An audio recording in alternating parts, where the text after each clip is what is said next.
علماء کرام، بزرگوں و دوستوں، بڑی خوشی کا مقام ہے کہ اس مقدس دھرتی میں مجھے حاضری کا موقع ملا۔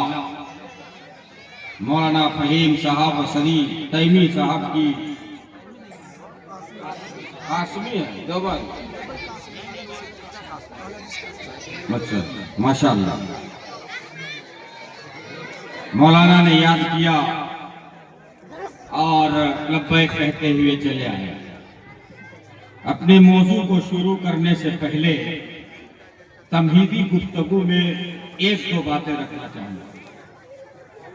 سب سے پہلی بات تو یہ ہے کہ مجلس کی رونق سے زیادہ مارکیٹ کی رونق تابناک ہے۔ یہ ہمارے جلسوں کی چال چلن ہے اور وہی بے ڈھنگی چال ہے جو ہم اپنے یہاں دیکھے ہیں، وہی بے ڈھنگی چال یہاں بھی۔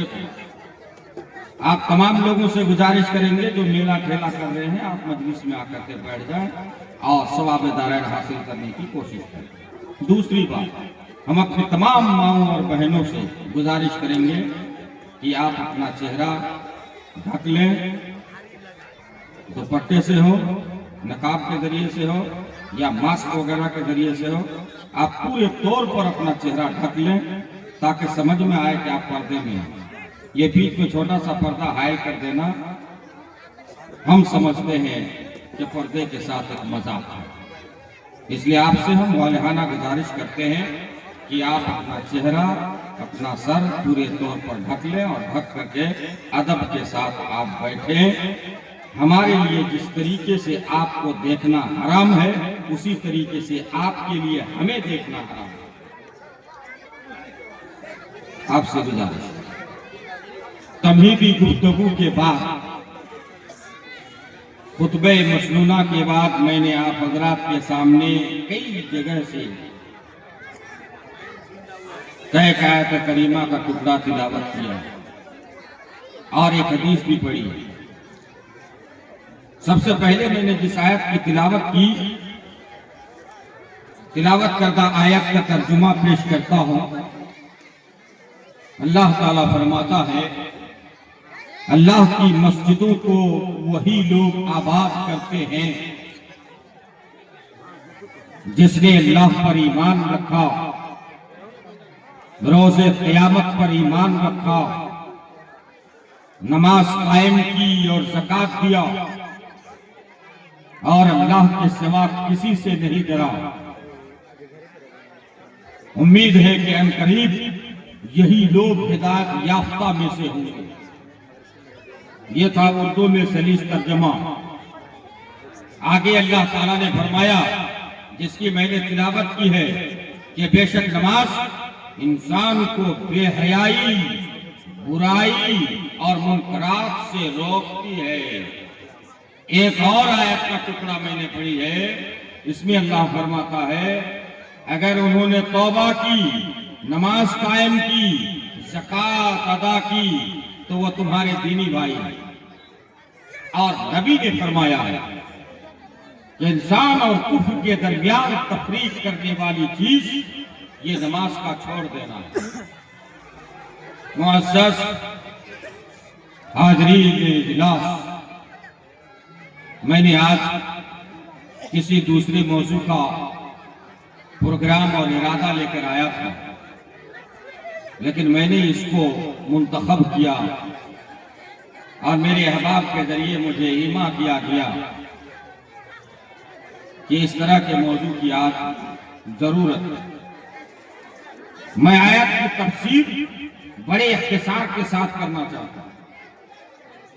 اللہ تعالیٰ نے فرمایا، یأمرو مساجد اللہ، یأمرو آباد کرنا، آباد کرتا ہے، مساجد اللہ، اللہ کی مسجدوں کو۔ سب سے پہلے آپ سمجھیں کہ اللہ کی مسجدوں کو تعمیر کرنے کا مفہوم کیا ہے۔ ایک مفہوم تو یہ ہے کہ مسجد کی مکمل طور پر تعمیر کر دینا اور ثواب دارین حاصل کرنا اور جنت میں اپنا گھر بنوا لینا۔ یہ تو صریح مفہوم ہے جس کو سارے لوگ سمجھتے ہیں، لیکن مسجد میں جھاڑو دینا، مسجد کی صفائی ستھرائی کا خیال رکھنا، اسی طریقے سے مسجد کو چراغاں کرنا، خوبصورت رکھنا، یہ بھی مسجد کی تعمیر میں داخل ہے۔ اور یہ ایسی چیز ہے جس کی فضیلت احادیث کے اندر بہت زیادہ آئی ہے۔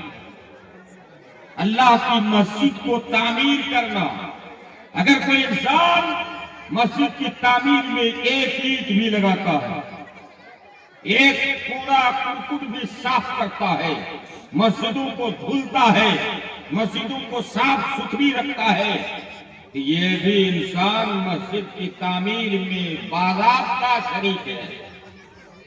نبی کے زمانے میں بخاری اور مسلم کی حدیث ہے، نبی کے زمانے میں مسجد نبوی میں ایک عورت یا ایک مرد، راوی کو اختلاف ہے کہ ایک مرد یا ایک عورت، اور دوسرے بیہقی کی روایت میں، دیگر روایت میں اس میں کوئی اختلاف نہیں ہے، وہ عورت ہی تھی۔ ایک مرد یا ایک عورت مسجد کا صاف صفائی کا خیال رکھتے تھے، جھاڑو لگایا کرتے تھے۔ اس کا انتقال ہو گیا، صحابہ کرام نے جا کر اس کے آخری رسومات ادا کیے، غسل دلایا، تدفین عمل میں آئی، لیکن اس کے بعد یعنی اللہ کے نبی صلی اللہ علیہ وسلم کو اس کی اطلاع نہیں دی۔ جب آپ کو معلوم ہوا کہ جو مسجد کی صفائی کر رہے تھے وہ نہیں دکھائی دے رہے، تو صحابہ کرام سے پوچھا کہ وہ کہاں ہے جو مسجد کا دیکھ بھال کیا کرتی تھی؟ تو صحابہ کرام نے کہا کہ اللہ کے نبی اس کا تو انتقال ہو گیا۔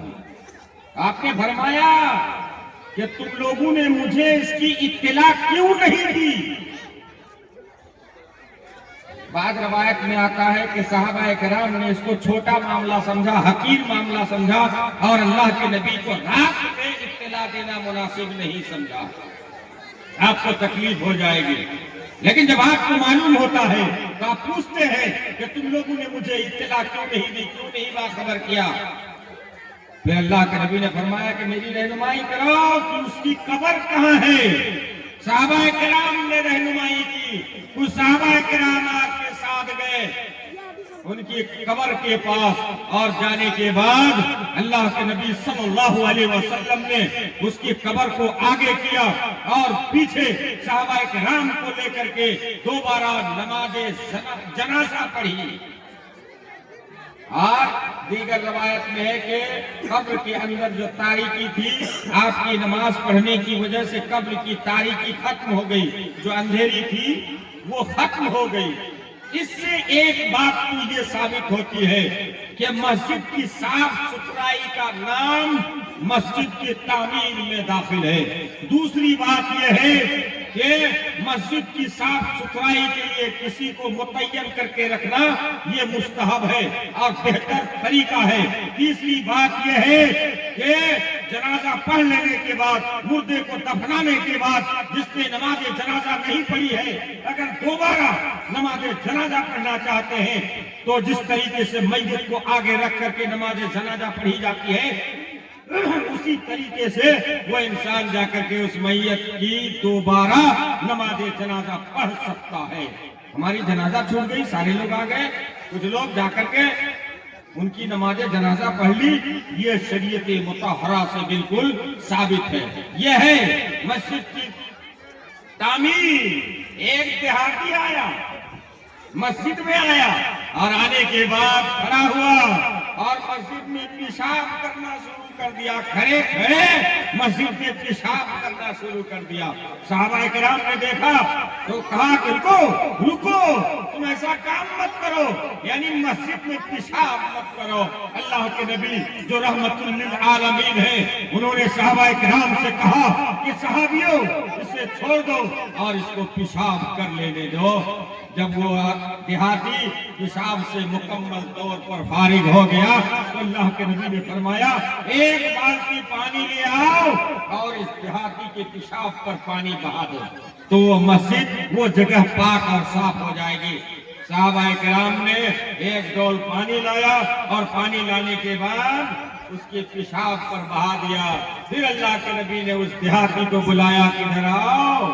اس کو آگے بٹھایا اور بیٹھانے کے بعد کہا کہ سنو، مسجد اس لیے تعمیر نہیں کی جاتی ہے کہ مسجد میں پیشاب کی جائے. مسجد میں پیشاب کرنا درست نہیں ہے، گندگی پھیلانا درست نہیں ہے، بلکہ مسجد بنائی جاتی ہے اقامت صلاۃ کے لیے، تلاوت کے لیے، ذکر و اذکار کے لیے، تسبیح و